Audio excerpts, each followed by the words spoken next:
Хүүхэд болгон дотроо өөр өөрийн ертөнцтэй. Тэр ертөнцид нь томчуудын анзаардаггүй бодол, хэлж амждаггүй үг, бас хизээ нэгэн өдөр биелэн гэж итгэдэг мөрөөдөл бий.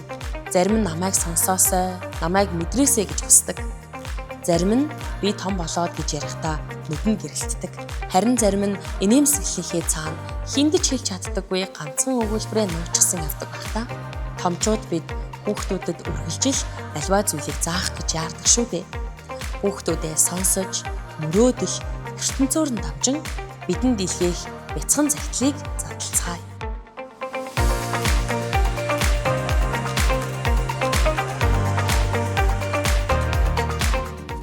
Дэлгүүр мэлгүүр оронгууд ер нь бол их хүндэлтгүй. Тэгээд жоохон түлхэс хийгээд жоохон дээрлэхэд идэвч санагддаг.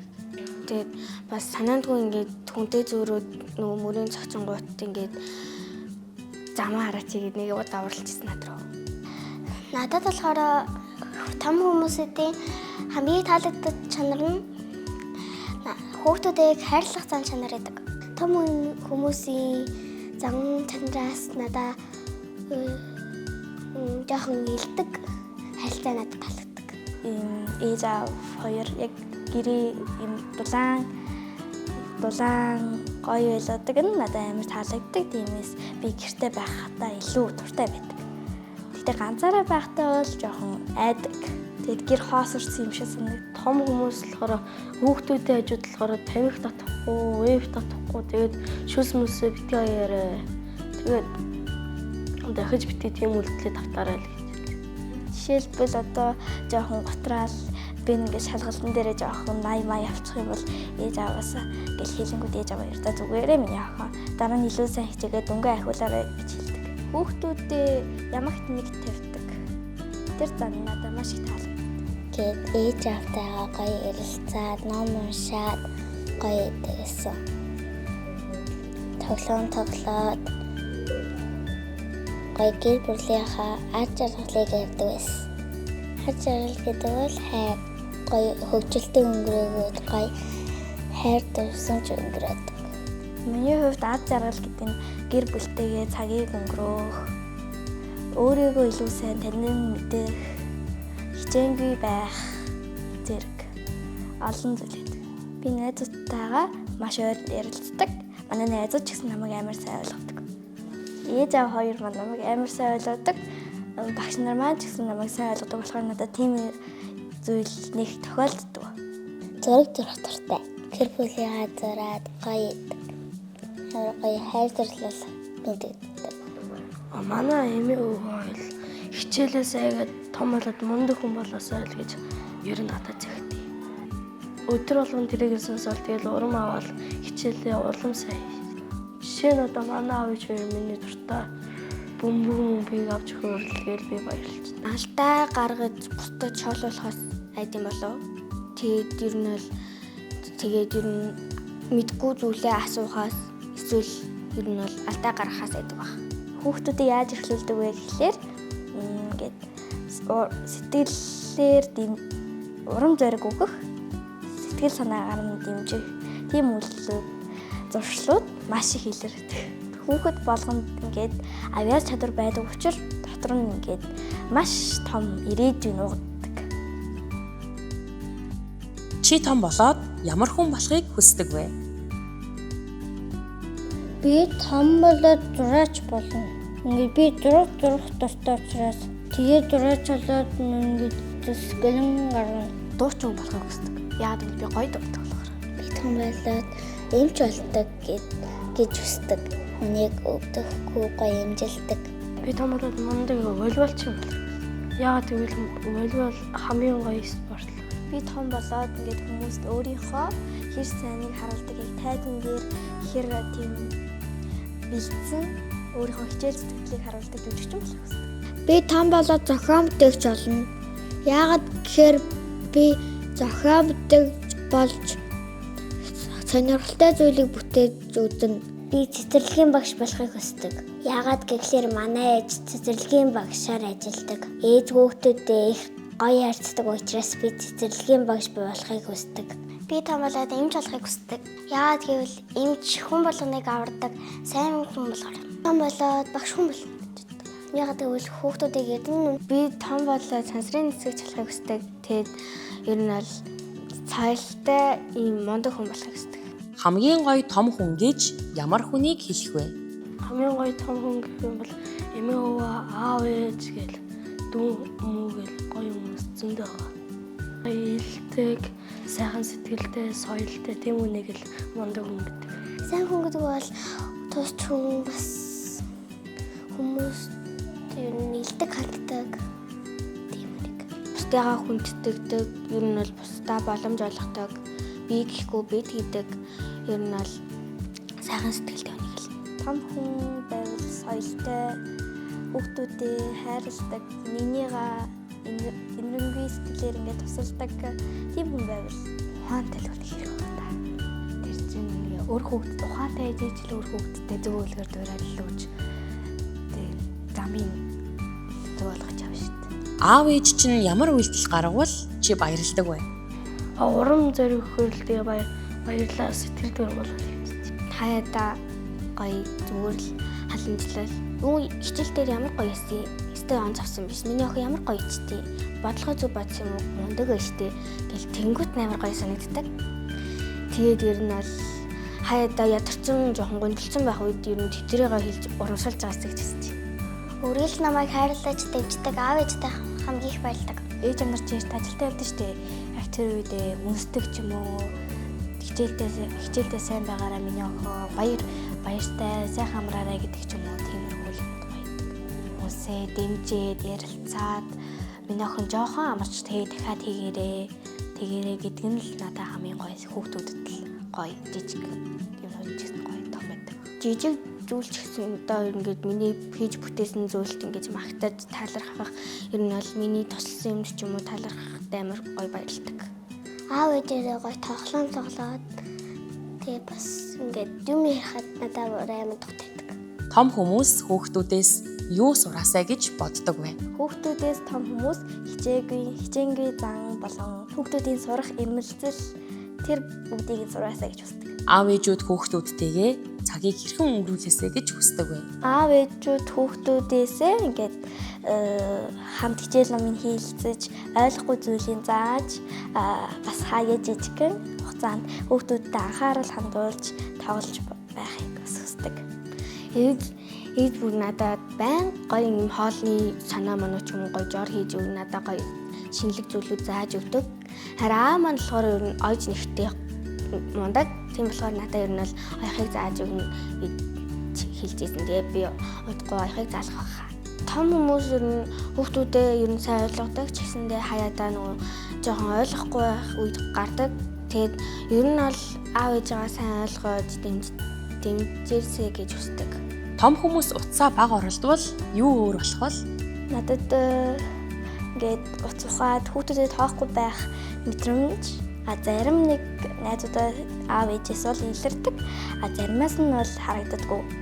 Өөртөө сайн хүмүүжүүлсэн хүүхдүүдээ сайн хүмүүжүүлнэ гэж боддог. Том хүмүүс утсаа бага оролдог болох юм бол дэлхийн ертөнц манай Монголын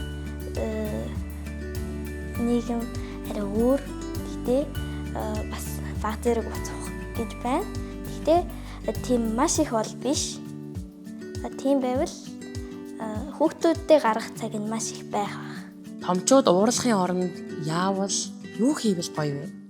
Ер нь уурлахаас илүү ингэж ер нь юунд уурлаж байгаа шалтгаанаа сайн бодох хэрэгтэй. Тэгээ бас би ер нь ээж авгаа бага уурлуулахыг ер нь л ирмэлцдэг. Тэгээд уурлаж байгаа шалтгаанаа сайн хэлээд надад ойлгуулж өгөөсэй гэж байна. Тийм. Хүүхдүүд хичээл яваас тэгээд тийм юм хүмүүндээ яваад ирэнгүүт их ядардаг. Тэгээ орж ирээл жоохон амраал юм хүмүүс үзэл жоохон өөдөө цагаа гаргах чи гэхээр ээж амнар гэр орноо цэвэр юмаа хий, хичээлээ хий, юм тавтгээд загнаадаг. Тэрнэн дээр л жоохон миний охин тэгээрээ босоорой, жоохон байж байгаа тэгээрээ. Ээж аав нар уурлахаасаа илүү хүүхдүүдтэйгээ цаг гаргах илүү тохиромжтой гэж боддог би. Би ингээд гэрийн даалгавар хийж байгаа ингээд бусад юмуудыг мэдэхгүй байгаа учраас ингээ аав ээжээс дандаа асуудаг. гоё. Ер нь бол ээж хайдаа уцаа хаад тэгээд нөө нэг намайг жоохон тоодгоо. Тэгээд даалгавар зааж өгөөсэй. Тэгээд ер нь бол надад илүү анхаарал зарцуулаасай. Завтай үед анхаарал зарцуулаасай гэж хүсдэг. Том хүмүүс ингээд намайг магтахаар баярлдаг. Хүүхдүүдийг битгий гэж хэлэхээр зөрүүдлээд байдаг шүү дээ. Яагаад тэгдэг юм бол? Ягаад гэвэл тэгэл эвэр хэлэхгүй нөгөө одоо хүүхдүүд чи одоо өсвөр насны дээр явж байгаа. Тэгээд тэр өсөлтийн синдром гэж манай эмээ тэгж хэлдэг. Тэгээд тэрэн дээр нэг хүүхдүүд ингээл одоо жишээ нь манай дүү утсан үзэхэ болмол гэхээр зөрүүдлэл уйлж мөйлөд гэдэг. Тэгэл яг өсөлтийн синдромын дээр нь л тэгж хэлдэг юм шиг хэлдэг байх гэж би боддог. Хүүхд ингээд загнаж хөвчлэн загнаж хэлдэг шүү дээ. Чи яах гээд байгаа юм бэ? Тэгж хэлэхгүйгээр зүгээр ивэр миний хүү ингэж болдоггүй маа. Энэ ингээд чамд муу үр дагавар өгнө гэд хэлж юм бол хүүхэд тэрийг нь би ингэж болохгүй юм байна гэж шууд ойлгодог. Хүүхдүүдээ ингээд ээж аавынхаа үгнээс зөрдөг учир нь ингээд хиймээр байгаа зүйлийг нь хийхгүй бай гэж хаад байхаар өөрөө улам хийхийг хүсдэг. Тэгээд улам сонирхдог. Тэгэхээр ээж хоёр нь маш их уурладаг. Чамайг хамгийн сайн сонсдог хүн хэн бэ? Яагаад? Намайг хамгийн сайн сонсдог хүн бол эмээ. Яагаад гэвэл намайг дандаа тийм би эмээ тэгчлээхэд дахиж бити тийм үйлдэл хийгээрэй миний хүн гэж zegдэг. Манай ээж манай намайг дандаа ингээд зүг буруу хийх миний хүн наадах чи буруу ингээд ээж нь заадаг үгээд байдаг. Намайг хамгийн их сонсдог хүн бол ээж аав. Яагаад гэвэл ээж аавтай яа юу нь болохгүй ингээд амар чухал үед ярилцдаг. Хэрвээ чи нэг өдөр бүх том хүний дарга нь болчихвол хамгийн түрүүнд ямар дүрэм гаргах вэ? Байгаль ихтлийг хамгаалдаг байх бол. Байгаль ихтлийг хамгаалахгүй ханд бол байгаль ихтлийг нэг бохирдоод заван болоод байх орчингүй болно. Томчууд хүүхдүүдээс уучлалт гуйх хэрэгтэй үе байдгүй. Ер нь бид нар тэгж чаддсан болов? Уучлалт гуйх гэдэг бол ээж аваасаа буруу зүйл хийснээ ухаарч ойлгоод тэгээд бусдыгаа уучлалт гуйж хат нь уучлалт сураасаа гэж хүсэж байна. Биний ингээд шоглоод байгаа уучлалт гуйдаг. Шоглож ингээд зохиод байгаа. 1 минут л сонсоод өгөөсэй. Амайг жаахан сонсдог бол гэж боддгоо. Том хүмүүс хүүхдүүдийг надын бодлоор маш их сонсож чаддаг. Хүүхдүүдээ гэсэн сэтгэлтэй. Хичээл дээрх ядраад ирж хаад ээж хайдаа сонсохгүй жоохон үл тоогоод тэгдээс үе байсан. Тэгээд тэр үедээ намайг жоохон сонсоод ярилцаад өгөөрэй гэж хүсэж байна. Ээж авч юм хэлээ гээл оронгууд энэ ээж найз байцтайгаа ч юм уу тийм ажиллаа яриад ээж би ингээ яа гэсэн чи байж үгүй чи энийг ингэж тэгчих байж жоохон цагийн дараа маргааш гээл хойшлооч тэгээ маргааш нэлэг гэхээр марцчихдээ. Энэ нь бол зарим ярианд нь орчихгоо жоохон сонирхолтой санагдангууд ингээд чи хэрэггүй чиний ярих юм бишээ гэж захлаар жоохон гонхтой санагддаг. Тэгээд ер нь бол намайг ч гэсэн цуг оруулаад ингээд цугтаа хамраад ярилцвал гоё санагддаг. Хүүхдүүдээ сайн сонсоорой. Магадгүй таны хүүхэд чухал юм хэлж магадгүй сайн сонсож ярилцаж суугаарай л гэж хэлээ. Завтай үед их цаг зарцуулаасай. Ер нь хэцүү байгаа үед ер нь ойлгож туслаасай. Сэтгэлийн дэмжлэг үзүүлээсэй. Ингээд зүгээр л халамжлаасай л гэж хүсэж байна. Чи том хүмүүст нэг өгүүлбэр хэлэх боломжтой бол юу гэж хэлэх вэ? Том хүмүүстөө хүүхдээ сайн бодоорой. Хүүхд ч арай чухал юм хийж магадгүй. Бүр болохоо хүүхдээ жоохон ярилцаж суугаарай л гэж хэлээ.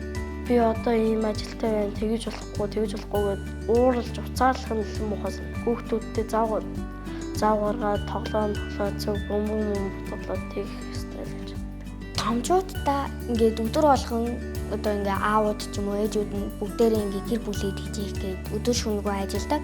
Ажлаасаа тарсан ч гэсэндээ ажил хийсээр л гэртээ очиод хүүхдүүдээ харна, хоолунд хийж өгнө.